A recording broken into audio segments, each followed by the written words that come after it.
sel pintar sekali ya. Jadi di dalam jaringan-jaringan itu tersusun atas sel. Itu ya anak-anak ibu semuanya.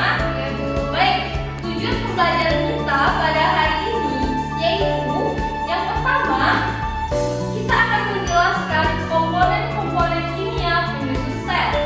Yang kedua, itu kita akan mengidentifikasi bagian-bagian organel yang menyusun sel. Serta yang terakhir itu, kita akan menjelaskan struktur beserta fungsi dari organel sel tersebut. Oke, anak-anak ibu semuanya, sebelum kita masuk pembelajaran nih, ada yang tahu ini apa? Iya, ini media. Maksudnya media apa? Media sel. Nah, anak-anak ibu semuanya, ini tuh sel apa? Ini sel tumbuhan. Kira-kira sel hewan dan tumbuhan itu sama atau tidak? Beda. Nah, kenapa berbeda? Simpan dulu ya jawabannya. Kita akan bahas di dalam pertemuan kali ini. Oke? Di sini ibu akan menampilkan video tentang spesifiknya dari organel-organel sel ini.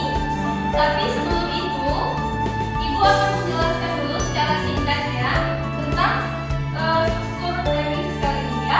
Oke anak-anak, langsung aja ya masuk materi. Nah, pertama itu kita akan mengetahui nih komponen kimiawi penyusun sel.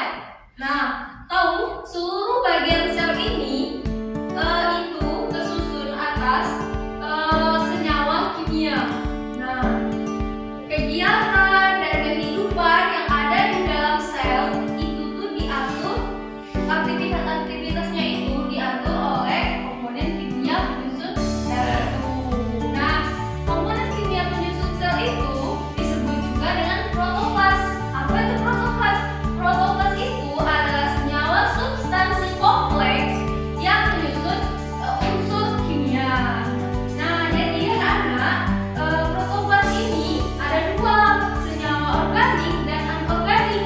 Senyawa organik dia tersusun atas lemak, karbohidrat, lipid, serta protein dan asam nukleat. Nah, senyawa anorganik itu dia tersusun atas air, vitamin ataupun mineral. Nah, langsung aja ya masuk ke struktur dan fungsi dari sel. Nah, yang pertama itu ada yang namanya membran sel. Apa sih fungsi dari membran sel? Membran sel ini berfungsi sebagai pelindung dari bagian dalam sel. Bisa dipahami ya? Kenapa dia sebagai pelindung? Karena tidak keluar. Iya. Yang kedua itu ada di nukleus. Nah, nukleus ini berfungsi sebagai pengatur dari aktivitas sel. Nah, apa tuh yang kuning-kuning bu yang dalam kecil? Ini tuh namanya nukleus atau anak dari inti sel. Nah, di dalam nukleus ini terdapat kromosom dan kromosom dia mengandung materi genetik 04. Nah, yang di dalamnya itu ada DNA dan RNA. Selanjutnya itu yang mana dulu nih? Anak ibu mau tanya yang mana? Biru. Nah, ini vakuola. Vakuola ini dia pada tumbuhan. Kenapa besar pada tumbuhan sedangkan pada hewan itu kecil? Karena umumnya pada tumbuhan yang sudah tua, vakuola itu berfungsi sebagai tempat cadangan makanan dan juga pigmen. Seperti itu. Pada sel hewan berukuran kecil. Selanjutnya itu ada sentriol. Nah, sentriol ini dia berfungsi sebagai pembelahan sel. Nah, pada tumbuhan tidak ada ya anak-anak. Kenapa? Karena sel tumbuhan itu tidak melakukan pembelahan, melainkan sel tumbuhan itu melakukan apa? Iya, benar sekali. Jadi sel tumbuhan itu melakukan fotosintesis di kloroplas. Seperti itu ya. Oke, yang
diskusinya.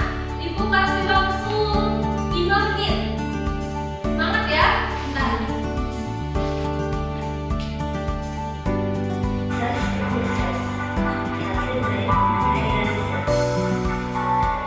Dengarkan secara seks sampai.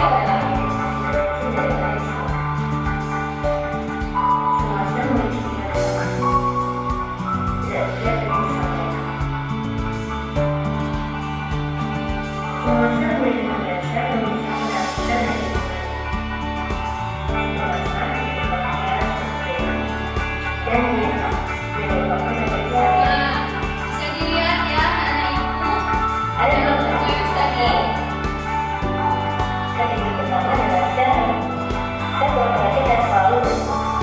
Oh, ini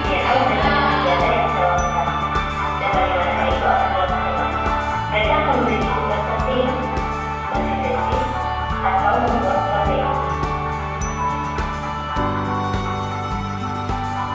Di luar ini, ribosom menjadi organ melayani sitoplasma yang mempunyai cairan seperti gel.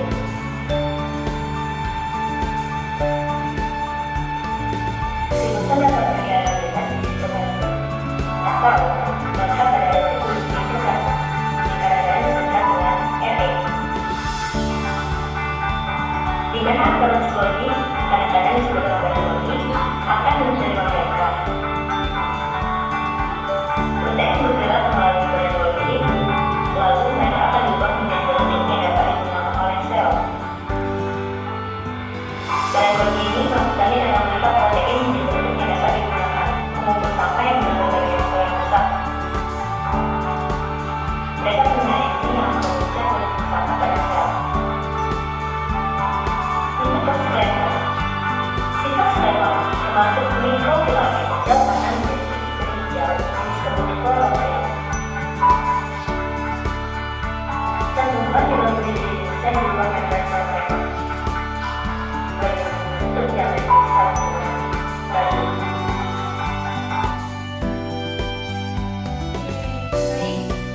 Gimana? Anak-anak ibu sudah selesai? Oke, jika sudah selesai, utus salah satu perwakilan kelompoknya untuk maju ke depan mempresentasikan hasil dari diskusi kalian. Ayo, langsung aja ketiga-tiganya.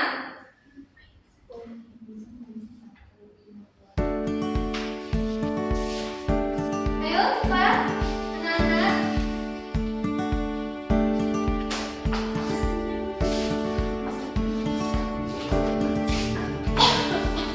Baik, kalian bertiga, nomor 1, 2, dan 3 ya.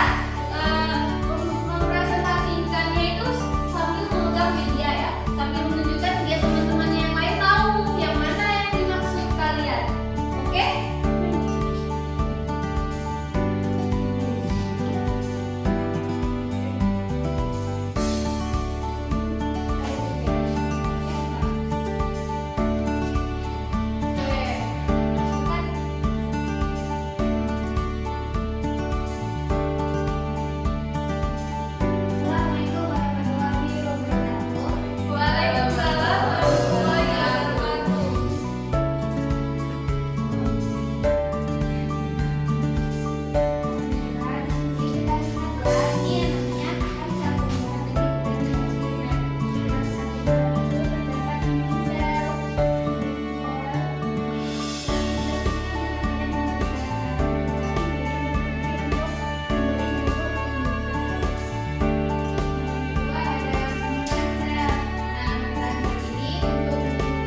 cadangan makanan dan pigmen. Baik, terakhir ada kloroplas. Kloroplas itu terletak pada sel tumbuhan, di mana kloroplas berfungsi sebagai tempat berlangsungnya fotosintesis.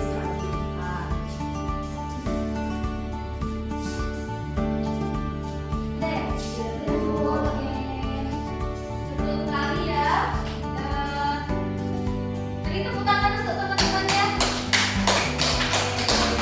Oke, silakan dulu anak-anak ibu. Baik, benar sekali ya yang dipresentasikan oleh teman-teman kalian bahwa sel ini dia tersusun atas organel-organel beserta fungsinya yang tadi disebutkan oleh teman-teman, yaitu ada membran plasma atau membran sel, terus ada nukleus, ada retikulum endoplasma, terus ada ribosom, badan Golgi, mitokondria. Selanjutnya itu ada lisosom. Nah, terus ada juga vakuola, kloroplas di sini, dan juga ada sentriol sebagai pembelah sel. Itu ya anak-anak. Sampai di sini ada yang ingin ditanyakan? Tidak. Oke, baik. Kalau tidak ada yang ingin bertanya, ibu yang akan bertanya ya. Tunggu sebentar. Ini organel-selnya, nama-namanya udah ibu copot ya. Untuk ngetes konsentrasi kalian, ibu ingin kalian maju ke depan dan kasih namanya pada organel-organel ini. Ayo, yang pertama Irma, silakan. Irma. Oke, Irma. Betul nggak? Anak-anak yang lain? Betul. Irma, fungsinya apa ini? Vakuola itu dia tuh terdapat pada sel tumbuhan yang tua, dia tuh sangat lebih besar, dia tuh berisi cadangan makanan dan juga pigmen. Iya, betul sekali ya. Jadi vakuola ini berfungsi sebagai tempat cadangan makanan dan juga pigmen ya pada tumbuhan. Oke, silakan untuk Irma. Kasih aplaus semuanya. Oke, selanjutnya Nofri. Ayo Nofri, Ya, Bu. ibu lihat kamu fokus sekali ya hari ini. Ayo Nofri.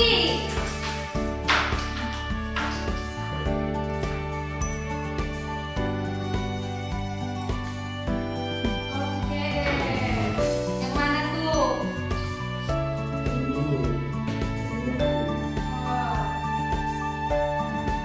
Ya, betul nggak? Betul, Bu. Betul. Jadi apa fungsinya Nofrin? Ya, memberikan bentuk pada tumbuhan Bu. Oke, jadi dinding sel itu memberi bentuk pada tumbuhan ya. Agar kenapa dia bisa memberi bentuk pada tumbuhan? Supaya dia bisa tegak tumbuhannya, jadi enggak Iya, beri aplaus dulu ke Nofri. Oke, betul. Satu orang lagi deh. Oke, silakan yang belakang. Oh iya, Husnul Hadimah ya. Ayo Husnul, ayo lihat lagi. Harus paham pokoknya nih.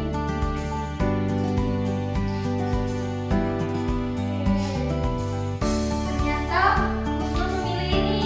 Ini betul nggak? Betul. Apa fungsinya Husnul? Untuk menyusun dan menyalurkan zat-zat kimia ke dalam sel. Zat-zat ini apa ya? Zat-zat kimia Bu. Oh, seperti itu. Betul nggak ya anak-anak? Betul. Oke, siap Husnul.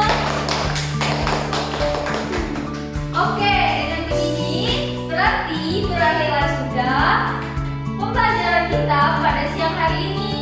Selanjutnya, Ibu akan minta satu siswa Ibu untuk menyimpulkan pembelajaran kita pada kesempatan kali ini.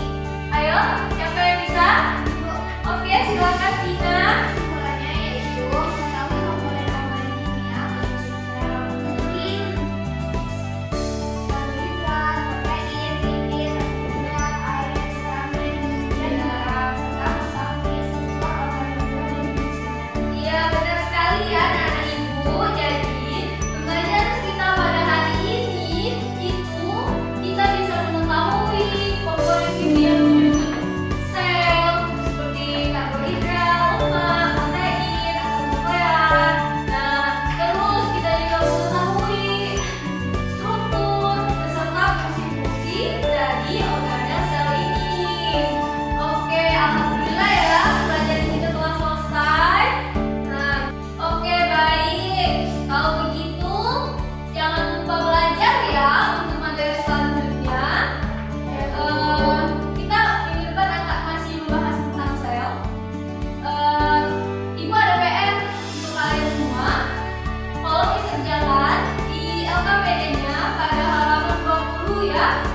ada kok tentang pembelajaran kita hari ini.